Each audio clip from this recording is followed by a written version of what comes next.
What's up, everybody? Episode number 353 of Get Paid for Your Pad. Today, I'm here with my very good friend, Mack Owen.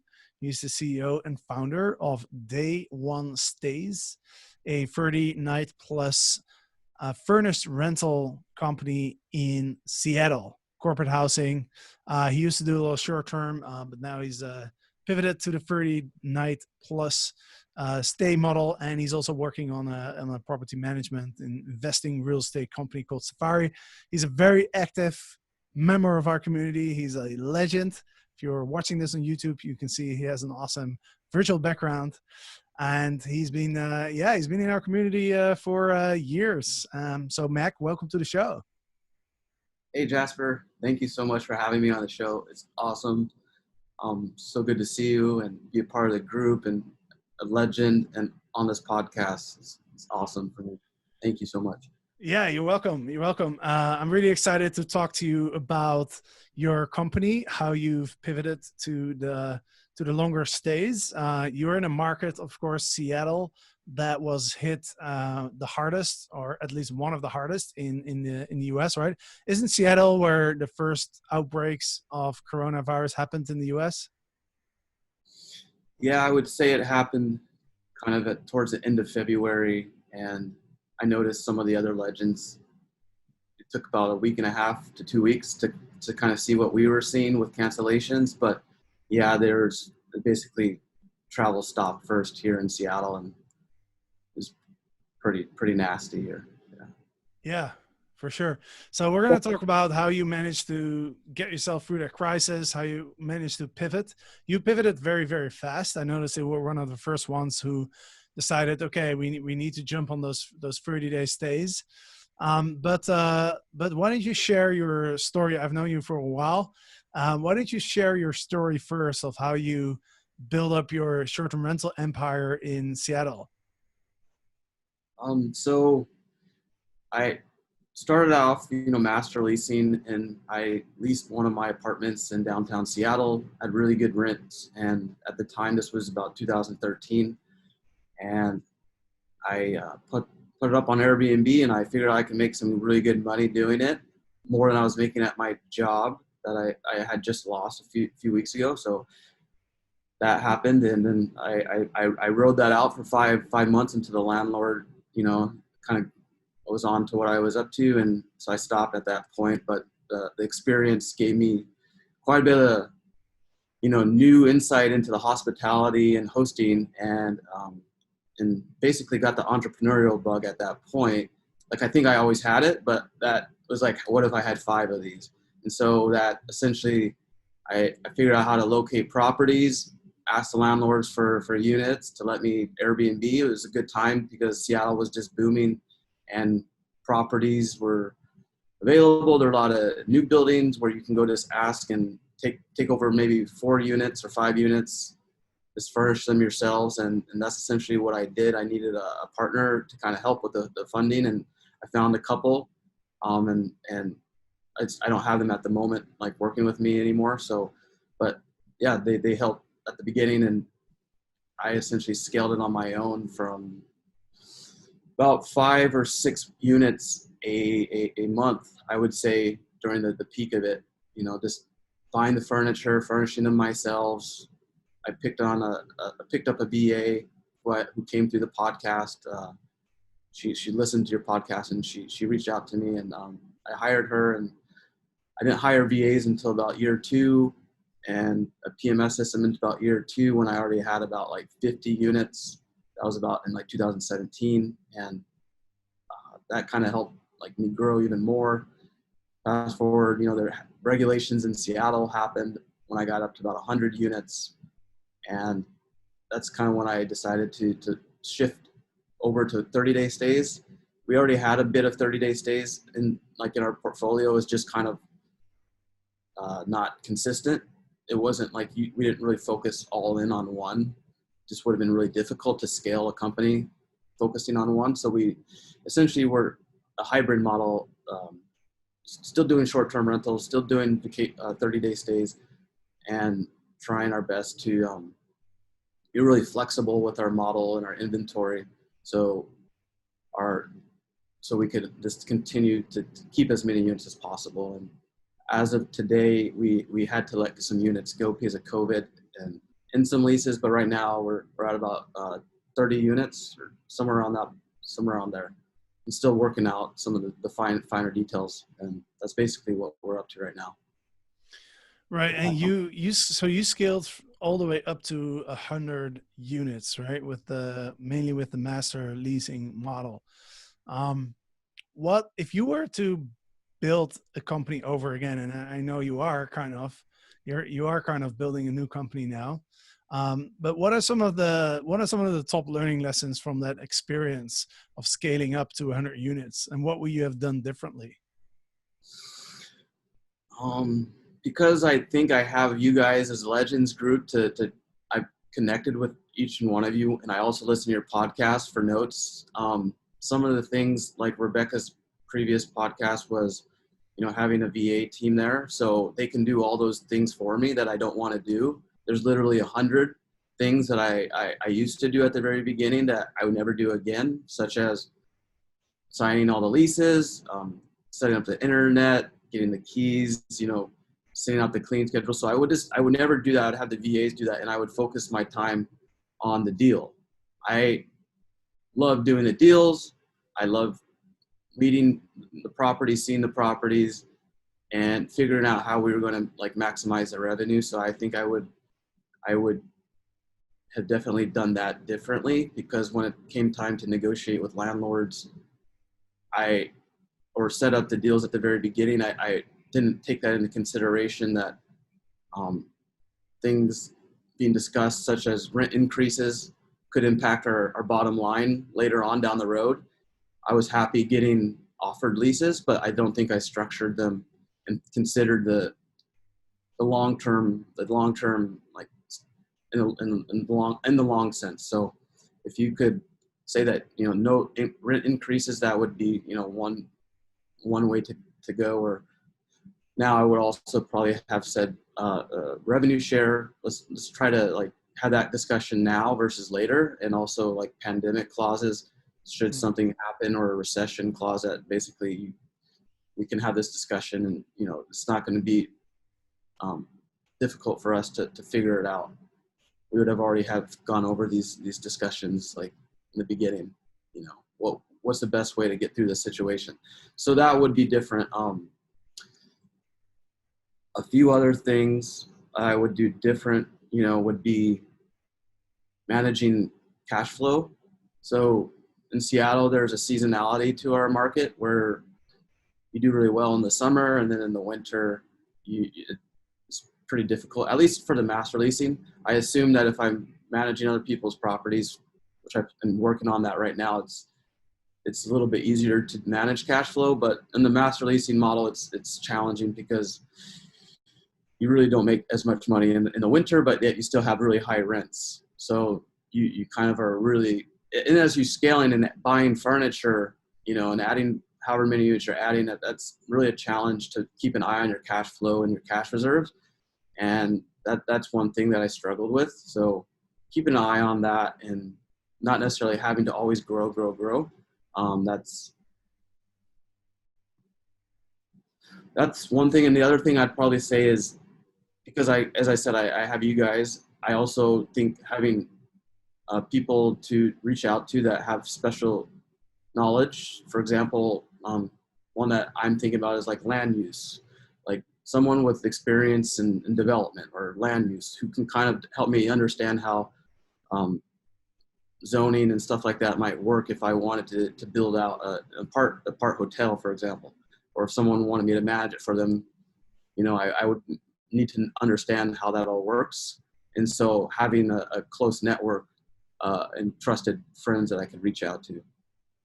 I would also probably say the other thing would be not cutting corners. So what I mean by that is security and safety and being professional, with things such as noise aware devices and auto host background screening, just because you need to have that so you can sleep better at night.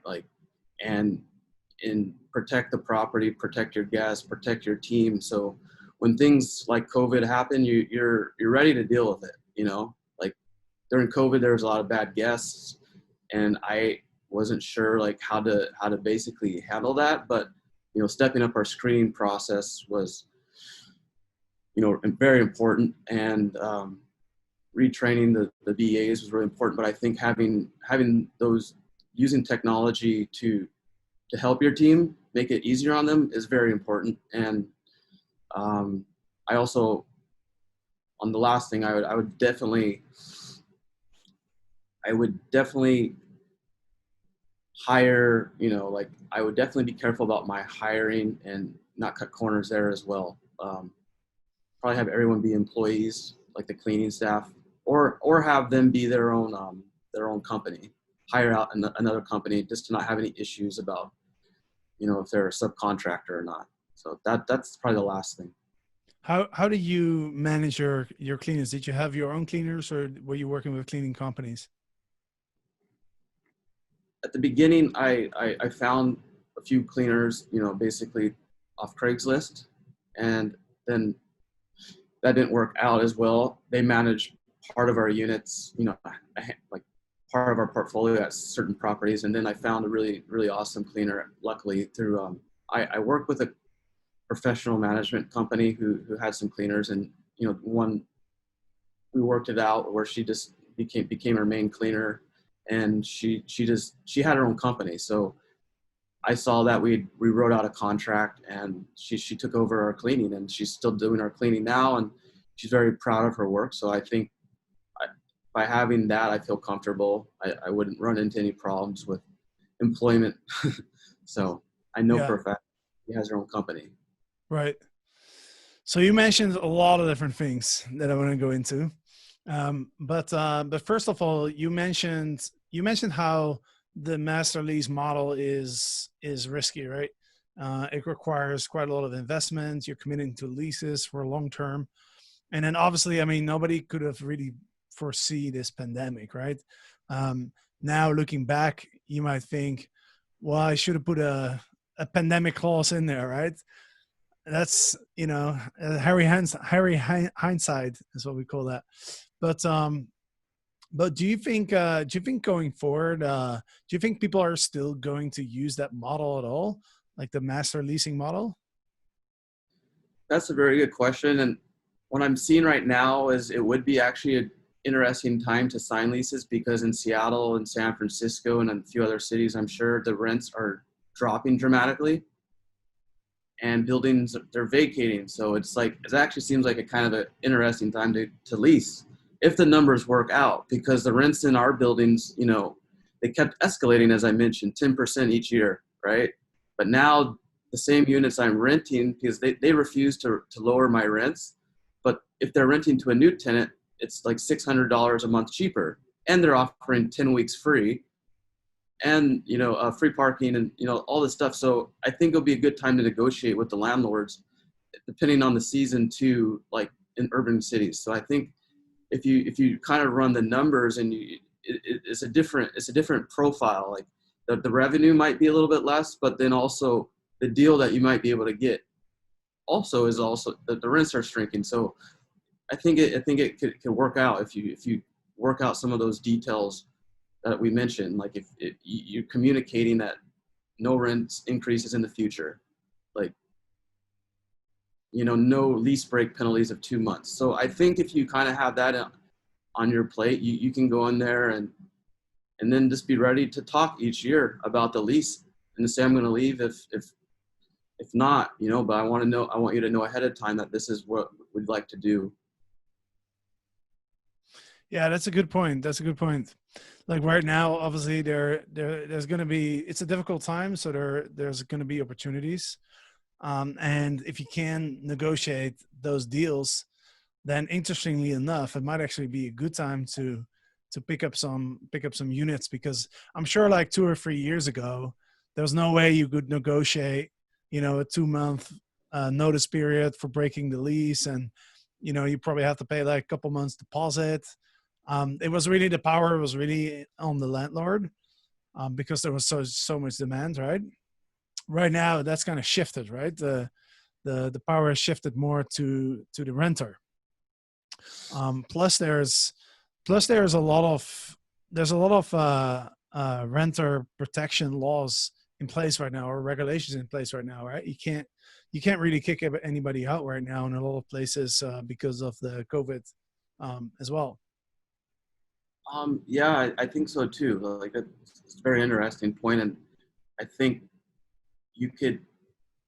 I noticed that some operators have been churning and shedding their own units, so it might be an opportunity for you to look like the hero in this situation.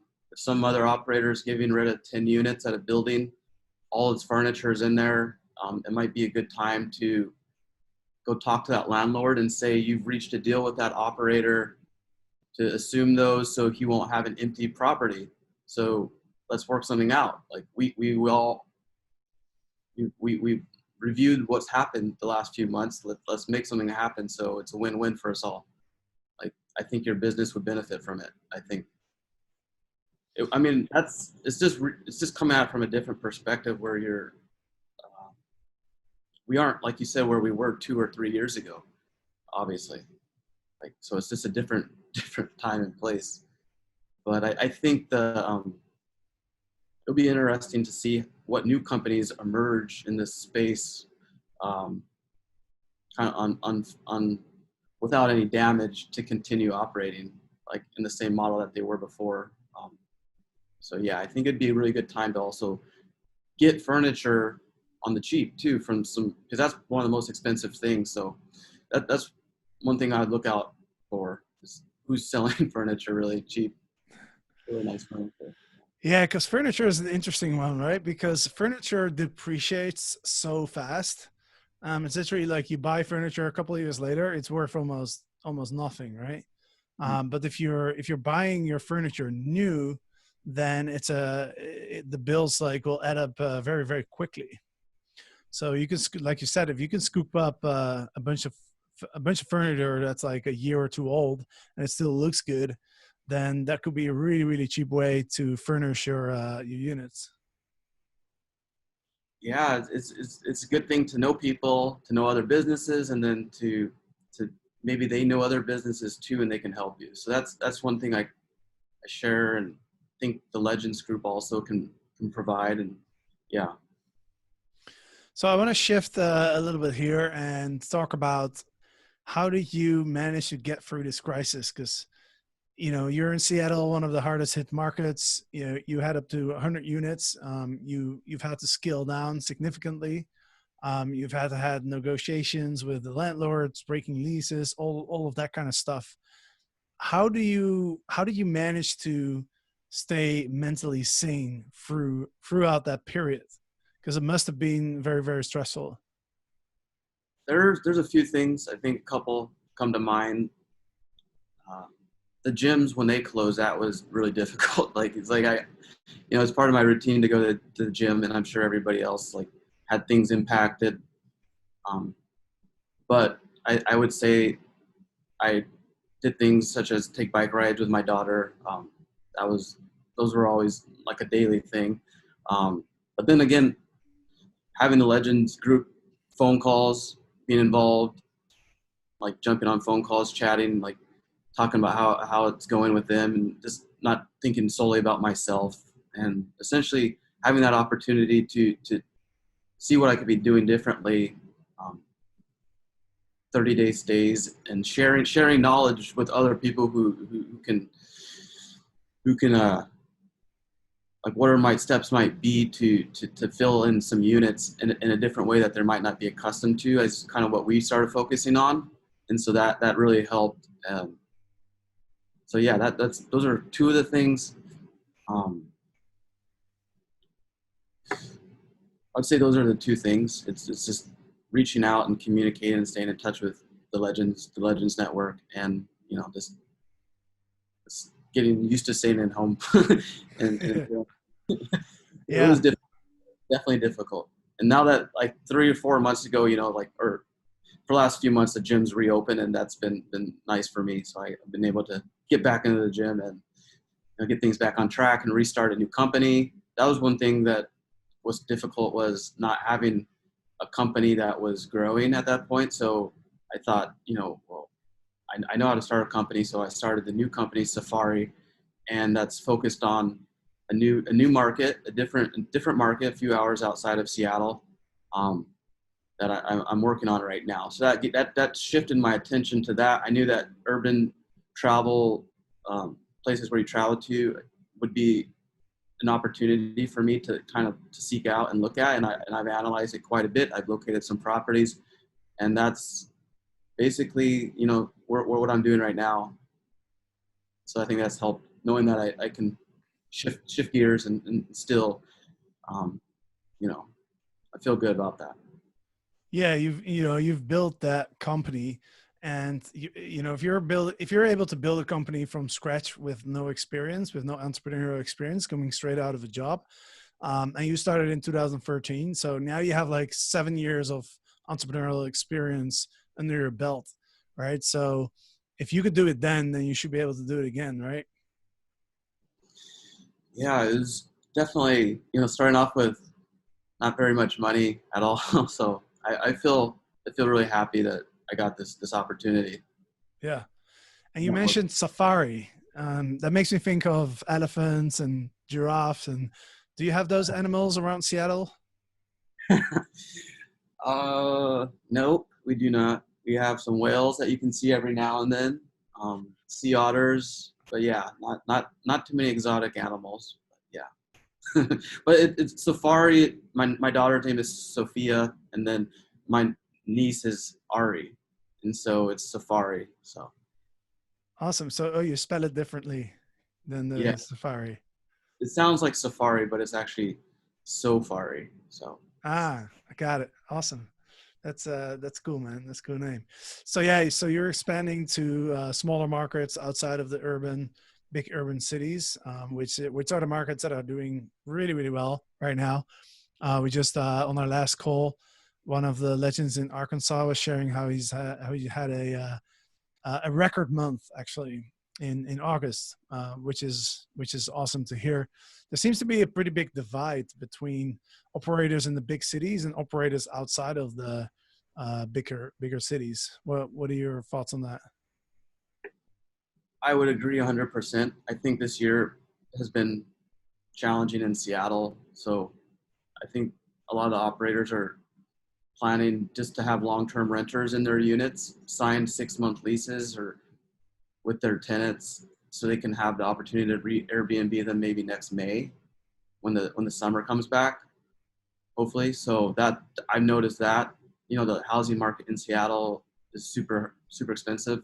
So the numbers are really challenging to work out. If you're an owner giving an operator 25% of the revenue, because that's kind of the standard number, the numbers just don't work like right now, at least with rates so low compared to what they had been. So those will have to, I think, come back. But on the other hand, you had the drive-to destinations, like you mentioned, those are doing really well.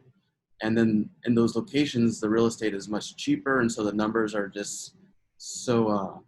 So I've been learning that too. I think during COVID was, like what have I focused on that and potentially buying some real estate in these markets, similar to maybe like what I know you buy real estate, but yeah, I don't own any real estate, but I'm planning to buy some in those markets, and it's going to be, that's part of my other goal, to acquire assets too.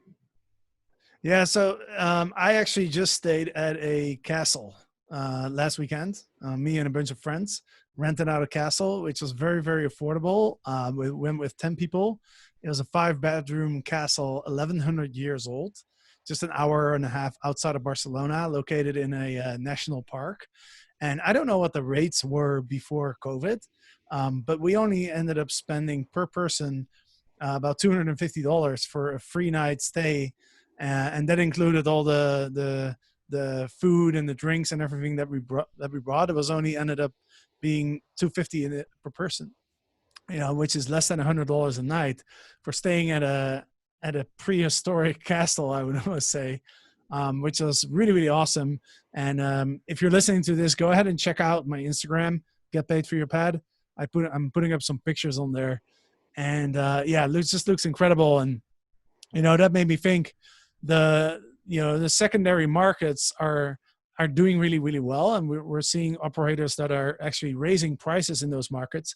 But I think if you look on Airbnb, maybe look at some of the lesser known areas, you can find like incredible deals from the guest perspective. So yeah, I just wanted to share that with everybody. If you go on a little trip nearby your house where you live, you might be able to find something really, really cool like we did. Mac, let's talk about the live events, because you were one of the legends that came to Puerto Rico, and you came to Cartagena as well.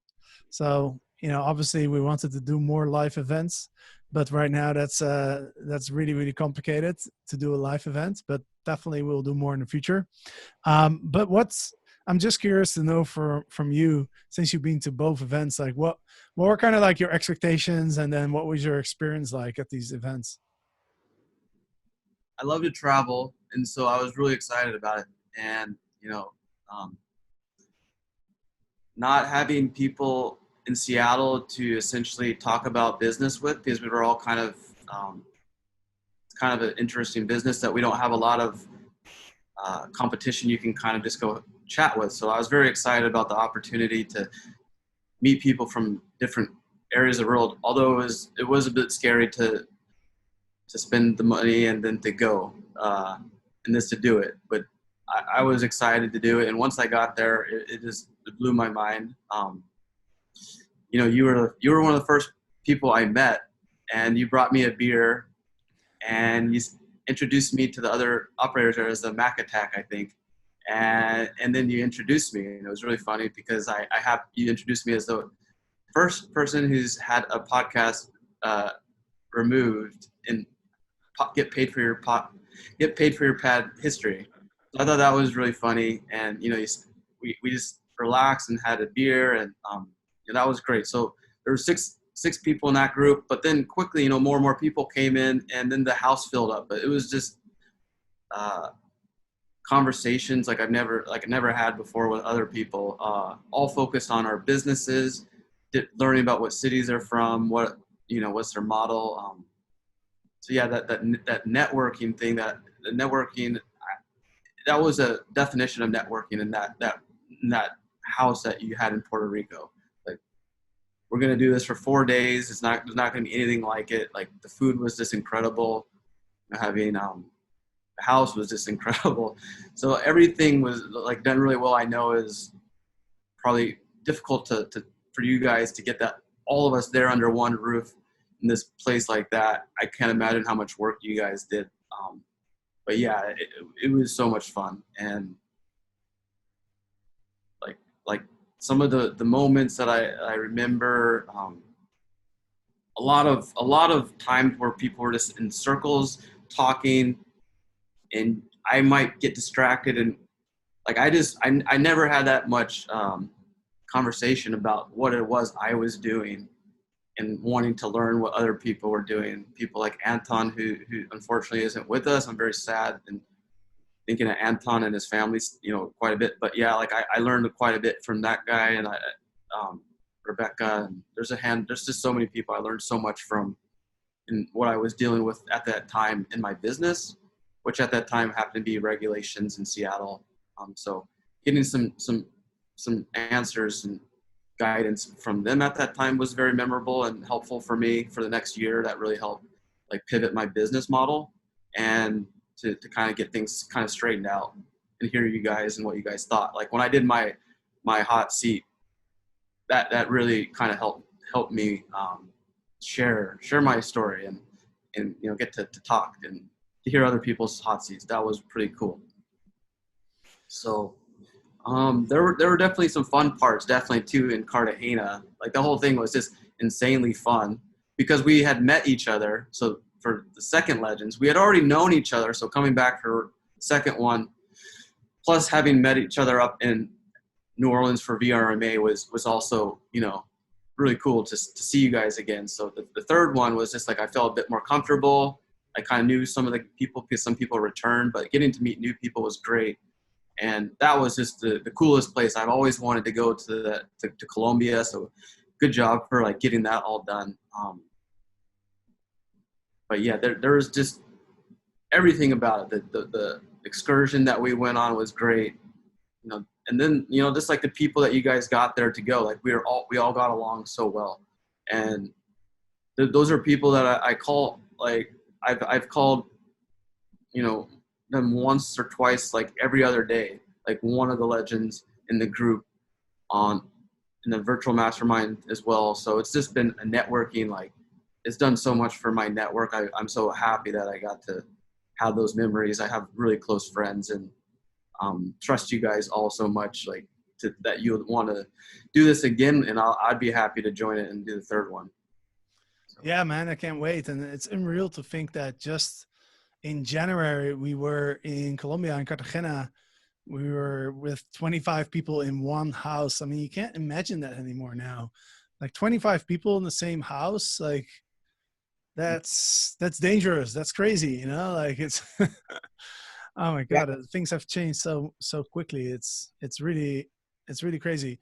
But I couldn't remember that I introduced you as the only person who's ever been on the podcast that we had to take the episode down because you shared a bunch of things that you were thinking, well, I don't know if I should have shared that. May have had something to do with regulations, but anyway, it's good that we have you back on because I'm not taking this one down. Okay, great. Yeah, I would say the memorable thing too, like a deal like you saw with Rebecca and Erica, that was pretty exciting because I knew them from the first one, and I hung out with them in New Orleans, and I hung out with them in Austin, and so seeing their deal in Cartagena was just incredible. Having Rohan there who's acquired, assets, hotels, and help. I saw that like in real action, so that was really cool. And I'm like, man, I love it. I'm gonna try to learn as much as possible. That was really cool too. It's like something I was interested in. I'm sure other people are too, in acquiring assets, but that's something that you can see if you go to the Legends, stuff like that happening. Yeah, Rebecca, she was on the podcast last week talking about VAs. I'm probably going to have her back on because I got so much good feedback from people. They all loved. Everybody loves Rebecca, and she's so knowledgeable.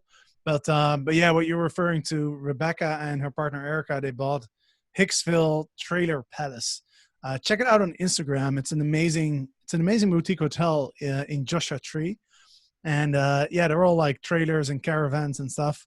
And Rebecca and Erica, they put that deal together when we were in Cartagena at the event, which was really awesome to see something come out of that event, like acquiring an entire hotel.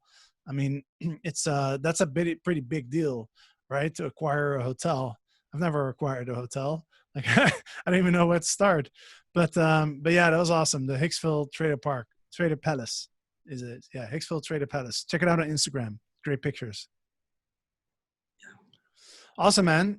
Well, I'm glad you're back on the podcast. This one, like I said, we're not taking this one down. And just to finish this up, tell us a little bit about the future. Like what you mentioned, Safari. What's your vision behind that? So I would love to focusing on real estate, acquiring a few assets that I can also manage myself. And then with that, I will essentially work with other owners too, I'm sure in the same location that I'm focusing on and I've targeted. And so that's basically the model. And to base, I don't plan to move to that market. I plan to work remotely so I can still have time, but take some of the things that I've learned, how to have VAs and to set that up. So that's essentially what I'd love to do is, and then learn as much about real estate as possible, acquiring assets and being a part of as many deals as possible. I feel like it's a new thing for me, so I don't have experience yet, but I think for the next 5 years, that's where I'm gonna, lean on the Legend network. And, there's just a ton of real estate knowledge and professionals out there that I also plan to meet new ones too. So Yeah. helping others in your guys' network, I'm always available. If people want to discuss anything, I'm totally happy to, and looking forward to continuing this journey. And I know that the next 5 years are going to be fun. You know, it won't be as hard as the last 5 years, I don't think.